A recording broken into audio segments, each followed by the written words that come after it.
GST के अंदर जब भी आप कोई रिटर्न्स फाइल करते हैं, आपने जीएसटीआर 1 फाइल की, जीएसटीआर 1 के अंदर आपने कोई गलती कर दी, लेट से एक सप्लाई थी 1 लाख रुपीज की, आपने उसको रिपोर्ट कर दिया एज 10 लाख रुपीज।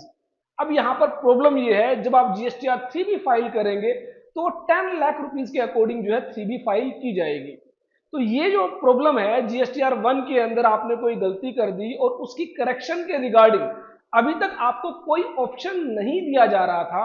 उसके रिगार्डिंग जो लास्ट जीएसटी काउंसिल मीटिंग है, डिसाइड किया गया कि एक नया फॉर्म, एक नई return GSTR 1A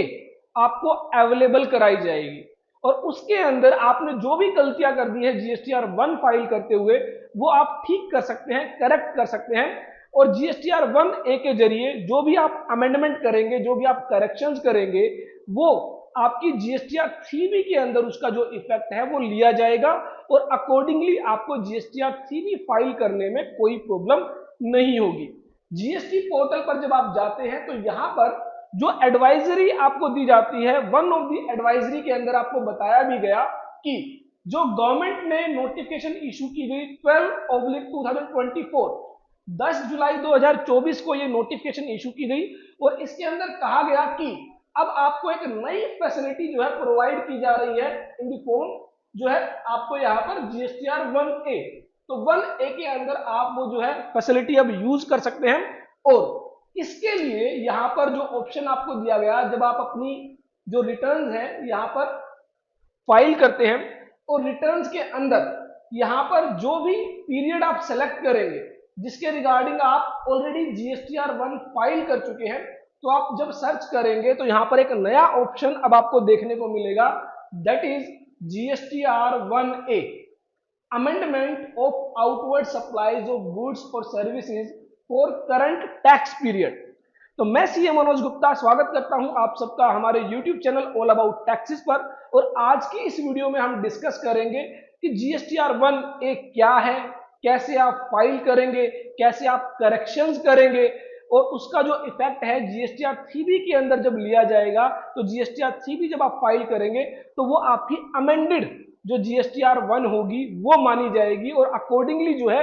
amended GSTR 1 के अकॉर्डिंग जीएसटीआर 3B के अंदर डाटा लिया जाएगा। जीएसटीआर 1A के रिगार्डिंग कुछ स्पेशल बातें जो है मैं आपको यहां पर बताऊंगा कि जीएसटीआर 1A कब आप फाइल कर सकते हैं, कब आप फाइल नहीं कर सकते, क्या आप जीएसटीआर 1A को रिवाइज कर सकते हैं, ये सभी बातें हम डिटेल में डिस्कस करेंगे। स्टार्ट करने से पहले अगर आपने अभी तक हमारे YouTube चैनल को सब्सक्राइब नहीं किया है, जल्दी से कर लीजिए, जहां पर आपको बहुत सारे वीडियोस मिल जाते हैं, बहुत सारी अपडेशंस मिल जाती है regarding GST, income tax, TDS, ESIC and EPF. तो अगर हम बात करें जीएसटीआर 1A के रिगार्डिंग, तो सबसे पहली जो बात आती है वो यही है कि जीएसटीआर 1 के रिगार्डिंग यहां पर जो है आप तभी उसका यूज कर पाएंगे जब आपको कोई करेक्शंस करनी है। कोई करेक्शन अगर आप करना चाहते हैं, जो जीएसटीआर 1 के अंदर अगर आपने कोई गलती की है, उस करेक्शन को जो है आप यहां पर जीएसटीआर 1A के जरिए करेक्ट कर सकते हैं। तो इसका मतलब अगर आपके केस में कोई करेक्शन रिक्वायर्ड नहीं है तो आपको जीएसटीआर 1A फाइल नहीं करनी। इट मींस जीएसटीआर 1A जो है वो मैंडेटरी नहीं है। दैट मींस किसी भी केस में जहां पर कोई करेक्शन रिक्वायर्ड नहीं है वहां पर आपको जीएसटीआर 1A फाइल करने की जरूरत नहीं है। अब सेकंड जो बात आती है कि क्या नील जीएसटीआर 1A फाइल करना जरूरी है, द आंसर इज नो। अगर आपके केस में अगेन कोई करेक्शन रिक्वायर्ड नहीं है तो आपको जीएसटीआर 1A फाइल नहीं करनी और इसका मतलब यह है कि आपको नील जीएसटीआर 1A फाइल करने की भी जरूरत नहीं है। अब उसके बाद बात आई कि जीएसटीआर 1A जब आप फाइल करेंगे तो यहां पर जीएसटीआर 1 के अंदर हम प्रिपेयर ऑनलाइन पर जो है क्लिक करेंगे। ऑफलाइन मोड में अभी कोई ऑप्शन यहां पर नहीं दिया गया है। इट मींस जीएसटीआर 1A के रिगार्डिंग जो भी आपको करेक्शंस करनी होगी वो आपको ऑनलाइन मोड में ही जो है करेक्शंस करनी होगी। ऑफलाइन मोड का यहां पर अभी आपको कोई ऑप्शन नहीं दिया गया है। तो सेम वे में जैसे आपको जीएसटीआर 1 प्रोवाइड की जाती है, वैसे ही आपको जीएसटीआर 1A यहां पर प्रोवाइड की गई है। फर्स्ट यहां पर आप देख सकते हैं जो टेबल है, टेबल अगेन जो है सेम फॉर्मेट यहां पर यूज किया गया है जो जीएसटीआर 1 के अंदर आपको देखने को मिलता है। तो यहां पर जो है बेसिकली आपको अगर कोई भी B2B इनवॉइस जो है यहां पर ऐड करना है तो इसके लिए जो है आप जो है 4A 4B 6B 6C ये जो है टेबल आप यूज करेंगे। अगर आपका B2C लार्ज इनवॉइसेस के रिगार्डिंग कोई भी जो है आपने मान लीजिए इंफॉर्मेशन GSTR1 के अंदर रिपोर्ट नहीं की, आपसे मिस हो गई, तो अब आप उसको जो है यहां पर B2C लार्ज इनवॉइसेस के तहत रिपोर्ट कर सकते हैं। उसके बाद कोई एक्सपोर्ट इनवॉइस आपने मिस कर दिया है या फिर आपने कोई B2C अदर ट्रांजैक्शंस रिपोर्ट नहीं की है, वो यहां पर आप रिपोर्ट कर सकते हैं। नील रेटेड कोई सप्लाई जो आप रिपोर्ट नहीं कर पाए, क्रेडिट नोट डेबिट नोट अगर आपने जो है GSTR 1 के अंदर रिपोर्ट नहीं किया, अब आप 1A के अंदर जो है उसकी रिपोर्टिंग कर सकते हैं। और जो कलेक्टिवली 1 और 1A दोनों का जो कलेक्टिवली इफेक्ट होगा वो आपका GSTR 3B के अंदर देखने को मिलेगा। इसी तरह credit note debit note unregistered supplies के रिगार्डिंग है वो आप रिपोर्ट कर सकते हैं। एडवांस रिसीव उसके रिगार्डिंग कोई टैक्स लायबिलिटी आपसे मिस हो गई है GSTR 1 के अंदर, एडवांस के रिगार्डिंग कोई एडजस्टमेंट आपसे रह गई है, HSN वाइज कोई समरी आपको रिपोर्ट करनी थी वो आप नहीं कर पाए, डॉक्यूमेंट इशूड जो भी टैक्स इनवॉइस है बिल ऑफ सप्लाई है, अगर मान लीजिए कोई भी डॉक्यूमेंट्स जो आपको रिपोर्ट करना था वो आपने रिपोर्ट नहीं किया है, ई कॉमर्स ऑपरेटर्स के जरिए कोई भी सप्लाईज है या फिर सेक्शन 9(5) में कोई सप्लाई है जो आपने रिपोर्ट नहीं की, वो आप यहां पर क्या कर सकते हैं, उसकी रिपोर्टिंग आप कर सकते हैं। अब सेकंड पार्ट में सिमिलर वे में यहां पर क्या प्रोवाइड किया गया है कि जो अमेंडमेंट्स आपको करनी है, फॉर एग्जांपल मैंने आपको बताया था कि आपने कोई इनवॉइस जो है आपने जो है 1 लाख रुपीस का उसको रिपोर्ट किया जाना था, आपने 10 लाख रुपीस का रिपोर्ट कर दिया, तो उसके रिगार्डिंग आप B2B इनवॉइस को क्या करेंगे, अमेंड करेंगे। एक बात का आपको ध्यान रखना है कि आप अमाउंट वाइज अमेंडमेंट कर सकते हैं, लेकिन आप यहां पर कोई भी GSTN आप चेंज नहीं कर सकते। अगर जो बायर है जो रेसिपिएंट है उसका GST नंबर आपको चेंज करना है तो आप नेक्स्ट पीरियड के अंदर जब भी GST रिटर्न्स फाइल करेंगे उस GSTR 1 के अंदर ही आप जो है वहां पर चेंज कर पाएंगे। GSTR 1A के जरिए आप वो चेंज नहीं कर सकते। अगर कोई क्लरिकल मिस्टेक है अमाउंट्स को लेकर, टैक्स रेट्स को लेकर, वो आप यहां पर अमेंड कर सकते हैं। सेम वे में B2C लार्ज इनवॉइसेस के रिगार्डिंग कोई अमेंडमेंट आपको यहां पर करनी है, एक्सपोर्ट इनवॉइसेस के रिगार्डिंग GSTR 1 के अंदर आपने जो रिपोर्टिंग की उसके अंदर अगर आपको कुछ करेक्शंस रिक्वायर्ड है, सेम वे में debit note credit note registered unregistered के रिगार्डिंग कोई भी अमेंडमेंट्स आप करना चाहते हैं, B2C अदर्स के रिगार्डिंग कोई अमेंडमेंट है, tax liability on advances received के रिगार्डिंग कोई अमेंडमेंट है या फिर एडजस्टमेंट्स के रिगार्डिंग कोई अमेंडमेंट है, यहाँ पर ई कॉमर्स ऑपरेटर्स के जो सप्लाई की गई है थ्रू ई कॉमर्स ऑपरेटर्स उसके रिगार्डिंग कोई अमेंडमेंट्स आपको करनी है, या फिर सेक्शन 9(5) में जो आपने सप्लाईज की है उसको आपको अमेंड करना है, तो आप इन टेबल्स का यूज कर सकते हैं।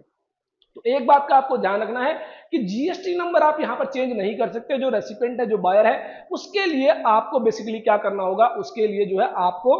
GSTR1 जब आप नेक्स्ट पीरियड के लिए फाइल करेंगे उसके जरिए ही आप चेंजेस कर पाएंगे। तो ये जो है बेसिकली GSTR 1A का फॉर्मेट है। सिमिलर वे में जैसे GSTR 1 है सेम वे में यहाँ पर आपको GSTR 1A जो है प्रोवाइड की गई है। अगर यहाँ पर आप कोई भी इनवॉइसेस ऐड करना चाहते हैं तो उसके अंदर आपको यहाँ पर एंटर करना है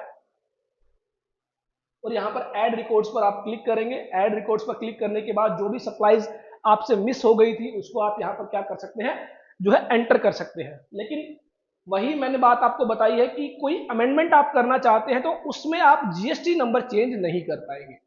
अब एक बात आई कि मैंने मान लीजिए GSTR 1A भी जो है फाइल कर दी, क्या उसके बाद भी कोई करेक्शंस रिक्वायर्ड है तो मैं अगेन फिर से GSTR 1A फाइल कर सकता हूं? The answer is no. आप रिवाइज्ड GSTR 1A फाइल नहीं कर सकते। तो यहां पर जो भी इंफॉर्मेशन आपसे मिस हो गई है उसको आप एंटर करेंगे। कोई भी अमेंडमेंट आप करना चाहते हैं तो यहां से आप अमेंडमेंट करेंगे और अमेंडमेंट करने के बाद जो है जैसे आप GSTR 1 फाइल करते हैं आपको जनरेट समरी पर क्लिक करना है और उसके बाद OTP के जरिए जो है वेरीफाई करना है। तो ये जो है बेसिकली GSTR 1A के रिगार्डिंग जो है एक कंप्लीट प्रोसेस है। एक बात का ध्यान रखना है कि GSTR 1 आप कब फाइल कर सकते हैं, जब आपने ऑलरेडी GSTR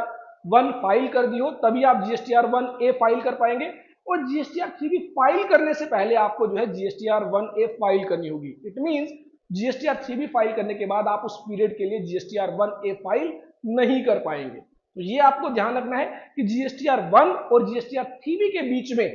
अगर आपको कोई करेक्शंस पता चलती है तो ऐसे में आप इस दोनों रिटर्न्स के बीच में जीएसटीआर 1A फाइल कर सकते हैं। लेकिन अगर आपने पहले जीएसटीआर 3B फाइल कर दी तो आप जीएसटीआर 1A फाइल नहीं कर पाएंगे। तो ये बात आपको ध्यान रखनी है, नील जीएसटीआर 1A फाइल नहीं हो सकती। जीएसटीआर 1A एक मैंडेटरी रिटर्न नहीं है, अगर आपको कोई करेक्शंस करनी है तो ही आप इसको फाइल करेंगे। जीएसटीआर 1 फाइल करने के बाद ये ऑप्शन इनेबल होगा और जीएसटीआर 3 फाइल करने से पहले ये आपको फाइल करनी होगी अगर आप कोई भी करेक्शंस करना चाहते हैं। जीएसटीआर 1A को आप रिवाइज नहीं कर सकते हैं, एक बार आपने जो जीएसटीआर 1A फाइल कर दी है वो जो है उसके बाद कोई भी करेक्शन उस पीरियड के लिए आप जो है फिर से जीएसटीआर 1A के जरिए नहीं कर सकते। नेक्स्ट पीरियड्स के अंदर जो आप जीएसटीआर 1 फाइल करेंगे उसके जरिए आप करेक्शंस कर सकते हैं। तो ये बेसिकली जीएसटीआर 1A के रिगार्डिंग हमारी जो है एक डिस्कशन था। इसके रिगार्डिंग आपका कोई भी क्वेश्चन है, कोई भी डाउट है तो जरूर हमारे साथ शेयर कीजिए। आई होप मेरी यह वीडियो आपके लिए यूजफुल होगी और ढेर सारी ऐसी वीडियोस के लिए आप सब्सक्राइब कर सकते हैं हमारे यूट्यूब चैनल को, बेल बटन को जरूर प्रेस कीजिए और अगर आपका कोई भी क्वेश्चन है, कोई भी डाउट है तो कमेंट बॉक्स में जरूर टाइप करें और अगर आपको हमारी वीडियोस पसंद आती है लाइक करें, शेयर करें। इसके अलावा आप हमारी application all about taxes play store से डाउनलोड कर सकते हैं, डिस्क्रिप्शन में भी लिंक दिया गया है और हमारे जो अदर सोशल मीडिया प्लेटफॉर्म्स हैं उनको भी आप ज्वाइन कर सकते हैं और टैक्स अपडेट्स के रिगार्डिंग जितनी भी जो भी इंफॉर्मेशन है वो आप जो है ले सकते हैं।